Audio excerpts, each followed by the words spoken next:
आहे का ता? नाही. मी काय म्हणते, जरा आराम करता का? नाही, रात्रभर जागरण झालंय तुमचं आणि दिवसभर ऑफिस मधलं कामही केलं. तू का काळजी करतेस या सगळ्या गोष्टींची? काही गरज नाहीये. आणि तिला आत्ता ताप नसला तरी दर 2 तासांनी चेक करत राहावं लागेल. मग मी थांबते ना इथे, तुम्ही झोपा थोडा वेळ. काही गरज नाही, आहे मी बाहेर. हवं तर तुम्ही बसा ना इथे, माझा काही त्रास नाही होणार, मी इकडे बसेन.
मंजुषा ताई, सत्यजितला कुठे पाहिलं का?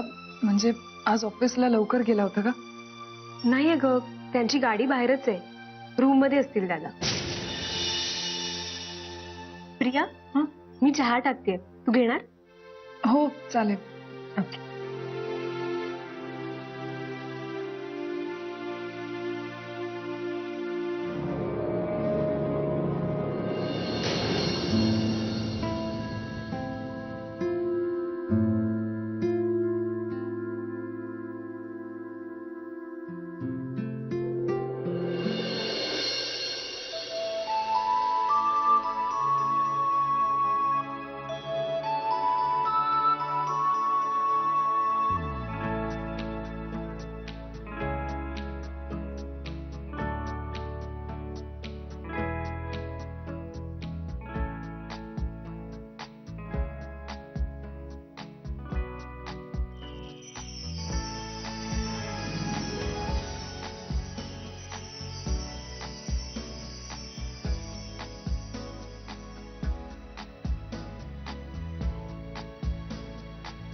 नकळतपणे का होईना असे सुखाचे क्षण मिळतात मला,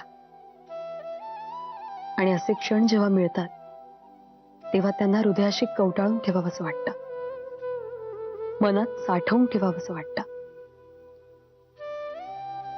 मला माहितीये तुम्ही उठल्यावर चिडाल माझ्यावर, पण आत्ताच्या या सुखाच्या क्षणांसाठी तो नंतरचा तुमचा राग मान्य आहे मला.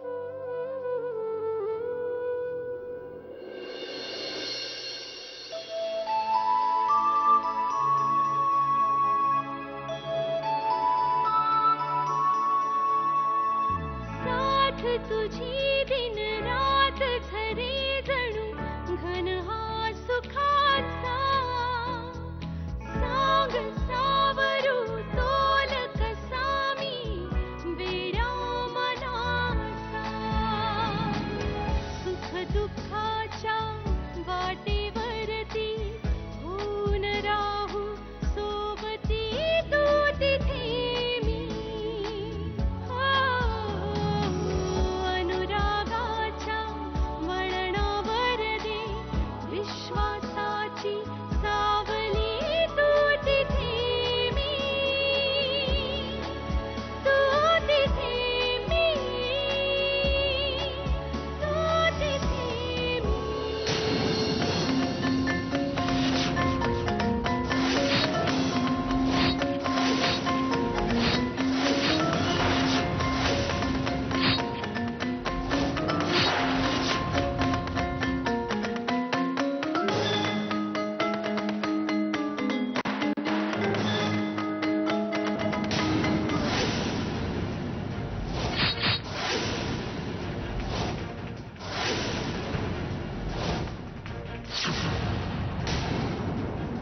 आता बास झालं.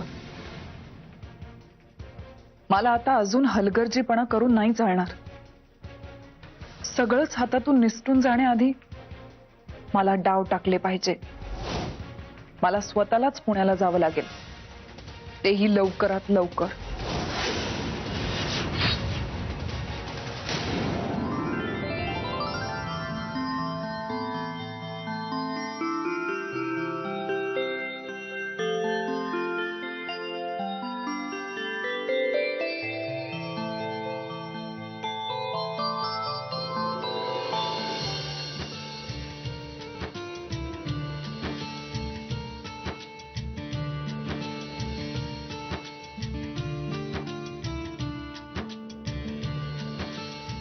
मंजिरी, आपण आपल्या या येणाऱ्या बाळाबरोबर आपल्याही आयुष्याची सुरुवात पुन्हा नव्यानं करूया.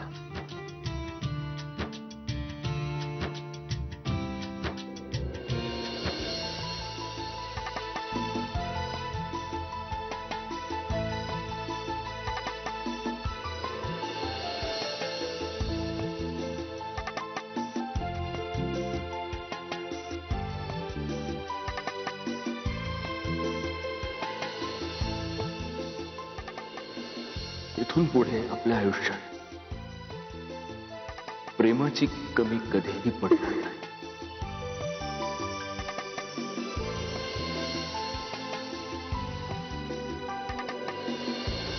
हा हॅलो, हा बोल ना म्हणता.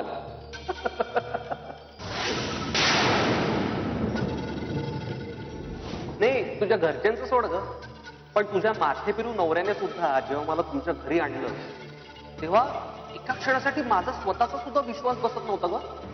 इतकं तू घट्ट प्रेम केलं होतं.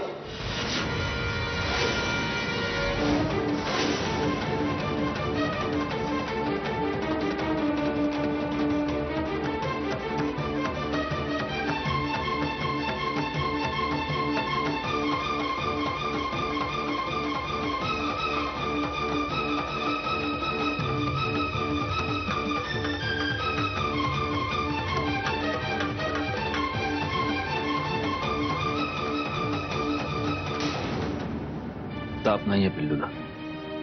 हो, थोड्या वेळापूर्वी मी थर्मामीटर लावून चेक केलं होतं. ताप नाही आता तिला.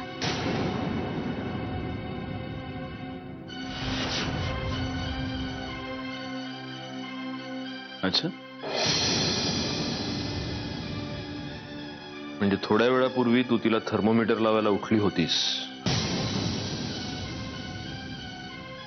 आणि मग माझ्या बाजूला येऊन मला चिकटून झोपलीस. तुझे हे सगळे डावपेच मला कळत नाही असं समजू नकोस म्हणजे. पण तुझ्या अपराधांची परतफेड इतक्या सहजासहजी होणार नाही. मी तुला ती करू देणार नाही.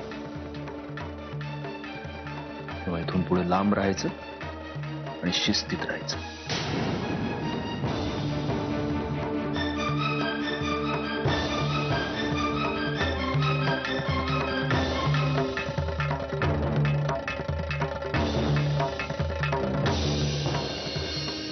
त्या सुखाच्या क्षणांची किंमत चुकवावी लागणार हे माहित होतं मला. चुकवली.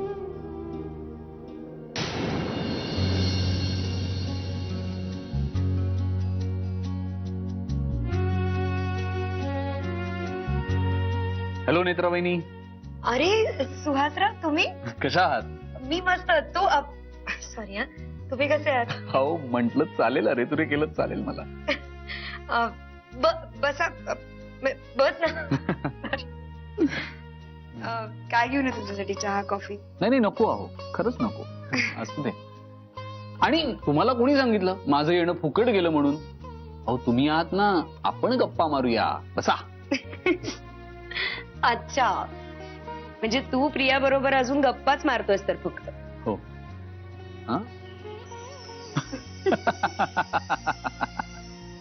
भारी आहात तुम्ही वहिनी. बारी तर मी आहेच, शेवटी गोव्याची आहे. हो. बीच वरती फिरायला आलेली कपल्स कशा नुसत्या गप्पा मारतात ते खूप चांगलं माहितीये मला. बर ती जाऊ दे. वहिनी मला सांगा, तुम्ही आमच्या पुण्याची स्पेशल असलेली बाकरवडी खाल्लीत की नाही कधी? हो, हो, तुम्हाला आवडते?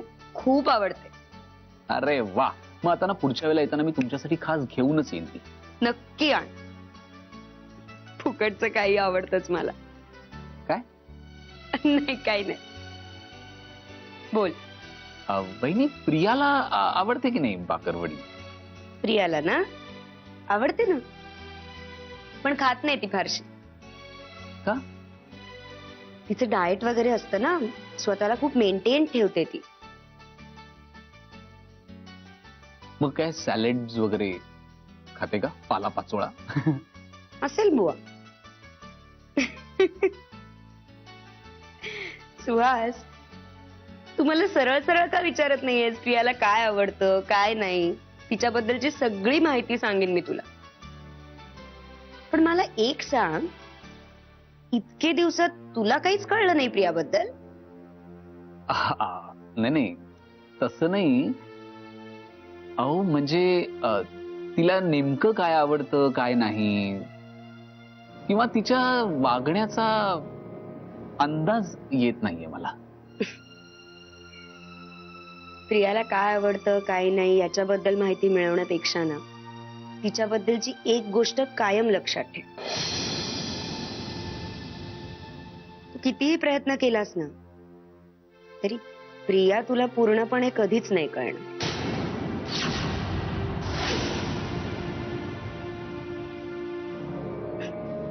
म्हणजे रादर कुठलीच बाई कुठल्याच पुरुषाला पूर्णपणे कधीच कळत नाही. अरे हॅलो सुहास, कन्फ्यूज होऊ नकोस. बस, मी चहा घेऊन येते.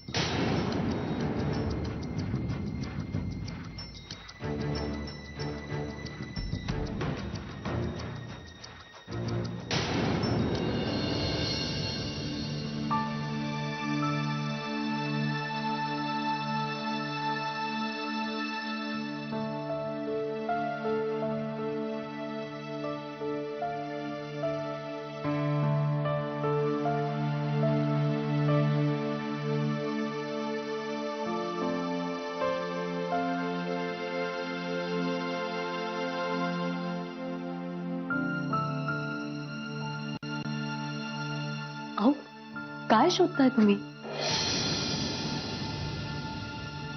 खरं एक वस्तू जागेवर सापडेल तर शपथ.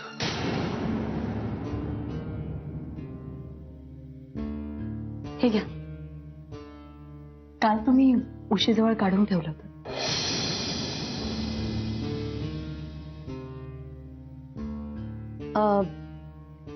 पिल्लूच्या बारशाविषयी आई बोलल्या असतील ना तुमच्याशी?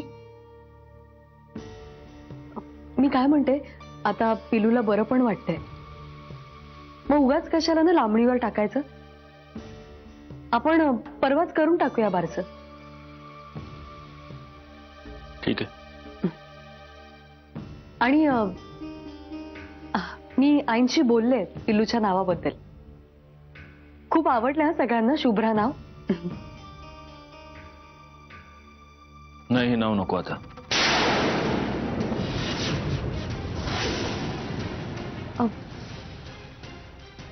दुसरं काहीही नाव ठेवा, पण हे नाव नको. अहो, पण हे तुम्हाला आवडतं ना, म्हणजे तुम्हीच सुचवलं होतं म्हणून.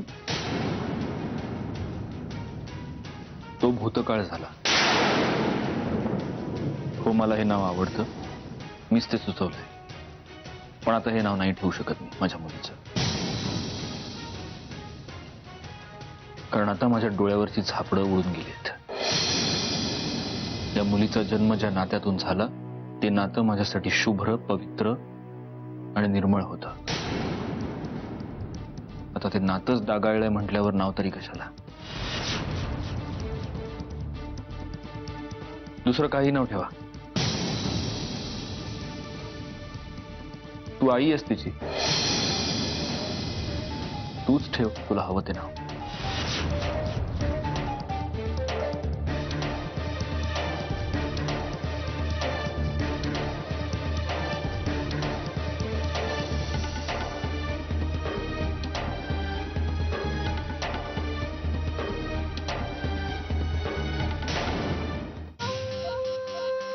सुहास, हं. मी जर तुझ्याकडे काही मागितलं तर देशील मला? तुला वाटतं मी नाही म्हणेन? नाही, माझा तुझ्यावर पूर्ण विश्वास आहे, पण आता स्वतःवरच नाहीये. प्रिया, बोल. सुहास, हं. मला तुझ्या बरोबर काही दिवस पुण्याला घेऊन जाशील? मला ना कंटाळा आला इथे राहण्याचा. इथे राहिल्यावर सतत तेच विचार डोक्यात येतात. पण आता परवा पिलूचं बारसं आहे ना, विसरलीस की काय? नाही, मला माहितीये तिचं बारसं आहे, पण आपण बारशापर्यंत परत येऊ ना. जाऊया.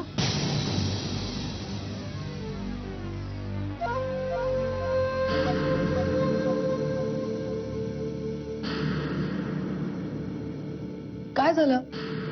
तू काही बोलत का नाहीयेस?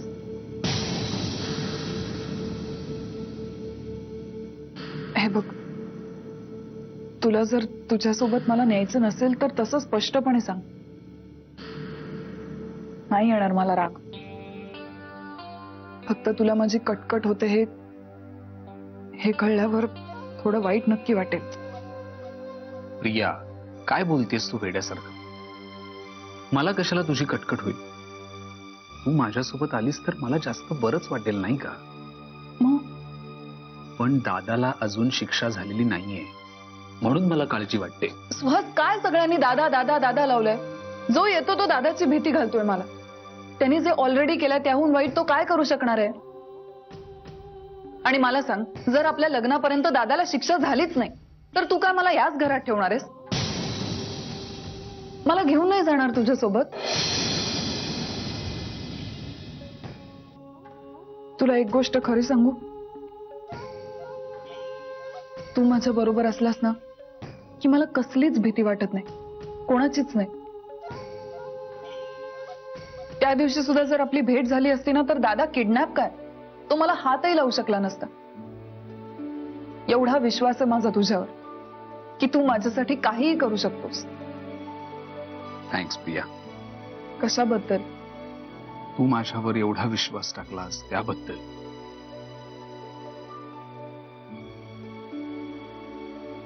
तुझ्याशिवाय दुसरं आहे तरी कोण मला या जगात?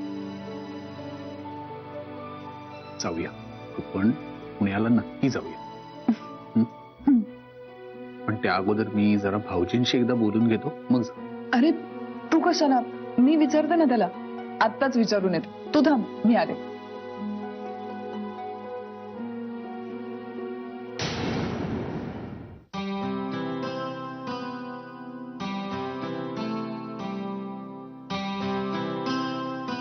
दादा, तुम्ही इथे?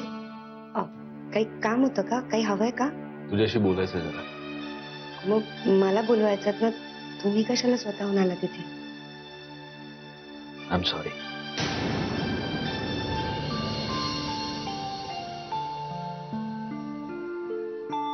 काल मी जरा जास्तच बोललो. सॉरी. दादा, तुम्ही कशाला सॉरी म्हणताय? मी विसरून पण गेले सगळं. मला खरंच काही वाटलं नाही, काहीच प्रॉब्लेम नाहीये. ऍक्च्युली खरं तर मी सॉरी म्हणायला पाहिजे. मला माहितीच नव्हतं पिल्लूच्या तब्येतीबद्दल. तुम्ही त्याच्यामुळे टेन्स्टात कळलं असतं तर मी उगाचच आपलं माझं तुणतुणं वाजवत राहिले तुमच्यासमोर.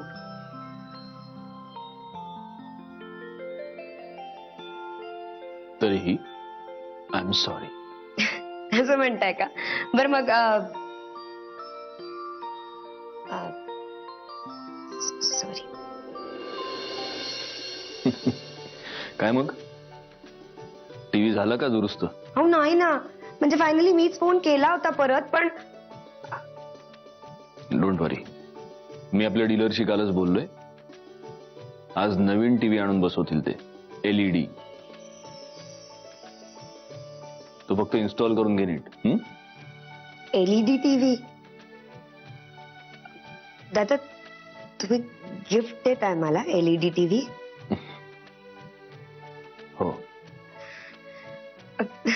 थँक्यू. बरं नेत्रा, माझं आणखीन एक काम होतं तुझ्याकडे. बोला ना, काय काय काम होतं?